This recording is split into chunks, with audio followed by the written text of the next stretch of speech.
So today definitely does not suck. I get to check out the Reaper from Deviant Guitars.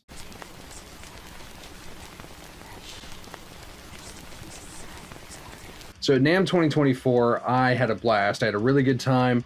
And one of the booths I hung out with a lot was the Arachnid booth. That's the booth that got me in. And they were sharing a booth with Deviant Guitars. And I had seen Deviant Guitars a bit around because some of the guys I know from YouTube and talked to, guys like Taylor and Sean, they have signature Deviant Guitars. And I've always thought that they looked really, really cool. And so I was stoked when I actually got to try them out. When I got to NAMM, their owner, Roy, approached me and goes, hey, fan of the channel, would love to work together sometime. And I actually got to try a bunch of their stuff through Arachnid cabs and the High Wind Torrent amplifier that was super sick. As a matter of fact, the guitar I'm going to be demoing, I actually got to try at NAMM. I also got to try out Taylor's signature guitar, which was super killer. But yeah, as you can see, this is the same guitar that I had been playing at NAMM, and honestly, getting it home into my rig felt just as good here as it did when I got to try it at NAMM. This thing is absolutely killer. Roy and I just have a very similar sensibility when it comes to what we like in a good instrument. So I was absolutely stoked when he reached out to me and some other YouTube guys, seeing if we want to kind of pass this around and check it out and do our own videos on it. Absolutely, I loved it at NAMM, like I said, and I wanted to try it out at home through my own rig. And again, definitely not disappointed. This thing is absolutely stunningly gorgeous, and it plays just as good as it looks. It is a one-piece mahogany body with just this gorgeous 5A flame maple top and this beautiful burst here. And I just love what they do with this kind of like false binding where it's just more of that maple top. I think that's absolutely gorgeous. And I really like the carve of this body and how it looks, not just because of how it looks, but because of how it feels to play. This hump here, this part of the super strat style body completely gets out of the way of your forearm because it's kind of a little bit oblong, as you can see. It's a little bit bigger at the bottom than it is down here. And because of that, this kind of just stays out of your way along with that beautiful carve that it's got. As you can see there, just completely gets out of your way. Absolutely makes this thing a breeze and a joy to play. And of course, you can see it has this monumentally nice hand carve back here to get, completely uninterrupted upper fret access if you do shreddy stuff, but not here. I'm a dumb guy. Knuckle Dragon, Caveman, Chug riffs for me live up here, you know what I'm saying? Neck is this 5-piece maple and walnut. So it looks really nice, but also adds a lot of structure and rigidity to it. And I actually really like his neck carves. It was something I commented on while I was there. I kind of immediately felt at home. It's not quite a D, it's not quite a C. It's a little bit flatter here while still being very round here. It's thick enough that, someone with big hands like me can feel like, it's not super tiny and I'm just kind of losing myself, like maybe something like an Ibanez Wizard neck. Not that there's anything wrong with that if you do dig those, but I do really like that. And it's definitely not thick either. It's not like super big. It's just comfortable, especially for me with a little bit bigger of hands. The board is Richlite, and I think that Richlite is some of the best, if not the best, fretboard material you can use. And there's a couple of reasons for that. One, I love the look of it. It's always just this perfectly dark, wonderfully black board. It's always going to be consistent. It's also extremely glassy. It just feels really, really nice on the fingers. If the pads of your fingers ever touch the fretboard, it's never going to be porous or anything like that or dry because it's Richlite, it's not wood. So it always just feels nice and glassy. And like I said, it's never going to get dry. It's never going to crack. It's never going to have problems with either shriveling or swelling because of either changes in temperature or humidity. It's never going to, in that case, push out the frets either. It's going to stay really, really consistent amongst different temperatures, regions, which is especially good for touring musicians, but also just for people that might live in areas like a lot of humidity or something like that. This is a 25.5-inch scale length. It is 24 frets. These are jumbo frets and they are stainless steel. So those also just feel super glassy, and his fretwork is fantastic. Everything was nice and even, just really, really smooth, no sharp edges on this at all. And one more thing with these frets and the Richlite board, is this has like a faux binding, so it's not actually bound, but you'll notice that none of like the tang of the frets are visible. So basically what that means is it's never going to sprout off and be able to catch you in the hand, so it's always just going to feel nice and smooth and consistent. It's got a hip shot bridge, and it's got locking hip shot tuners here on the headstock. Some of my favorites. I've always talked about how hip shot is basically my favorite. They're my favorite locking tuners, and they're absolutely my favorite bridge. And I mean, what a killer headstock, right? That looks so cool.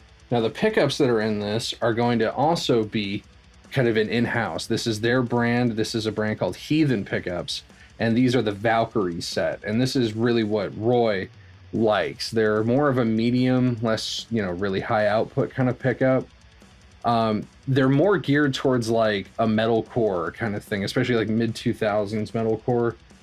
They're pretty dry. Like I said, not super high output, but really tight, really articulate, not overly bright or anything like that, just really articulate. And you can do a lot of different styles with these. I didn't really find it hard to jam out with them.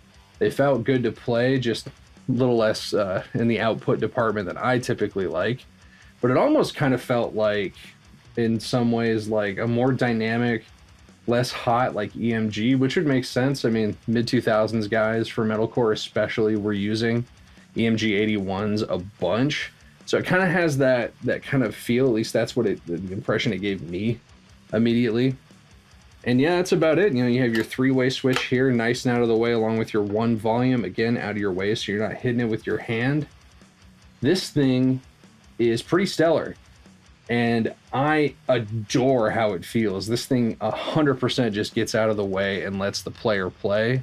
I really, really like how this thing feels and plays. Like, I was already impressed with it at NAMM, and I'm even more impressed with it now. So that's enough gushing over it and going over its many cool features. I'm sure I probably missed something, but let's actually just check it out. We're going to hear this inside and outside of a mix. I'm going to be going into my Ingalls Savage Mark II 120 watt head that I got behind me, and that's going to be going into my Two Notes Captor X, which has a DV77 and VM1265 speaker blend IR, and we'll hear it outside of a mix all in that same setup. Let's check it out.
So like I said, I was super impressed with it at NAMM, and I'm even more impressed with it once I was able to get it home through my own setup and rig.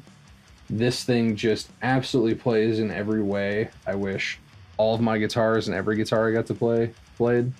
Can't say enough for how well it was made, and just the attention to detail for metal players especially just feels super good. And the pickups are cool. Like I said, not personally my thing. I like something a little bit hotter because, you know, dumb guy chugs, but again, they felt good to play. Really, really good pickups. I've gotten to try a couple of their pickups now because I got to try a couple of the guitars at NAMM, but this is the only one I've gotten in my hands here. And so far, I'm really digging the pickups too, along with the guitars. So I'm going to have a link down below if you want to check out anything from, you know, Deviant guitars or Heathen pickups. But anyway, thanks for watching, guys. Stay metal.